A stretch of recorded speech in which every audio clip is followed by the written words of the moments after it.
ইহুদি আলেম বাইজিদ বুস্তামি রহমতুল্লাহি আলাইহিকে ডেকে ডেকে বলেন, হে মুহাম্মাদি, আমার 1 নাম্বার প্রশ্ন হলো, এমন এক বলুন যার কোনো দুই নাই। কি বললেন? এমন এক বলুন যার কোনো দুই নাই। বাইজিদ বুস্তামি রহমতুল্লাহি আলাই আল্লাহর ওয়ালি, আল্লাহর কিতাব তার ভিতরের মধ্যে ছিল, কোরআনের জ্ঞান ছিল।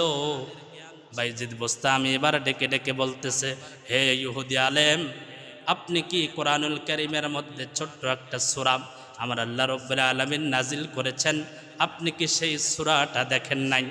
আল্লাহ রাব্বুল আলামিন বলেন, কুল হুয়াল্লাহু আহাদ আল্লাহুস সামাদ লাম ইয়ালিদ ওয়া লাম ইউলাদ ওয়া লাম ইয়াকুল লাহু কুফুয়ান আহাদ। বাইজিদ বুস্তামি রহমতুল্লাহি আলাই ডেকে ডেকে বলেন,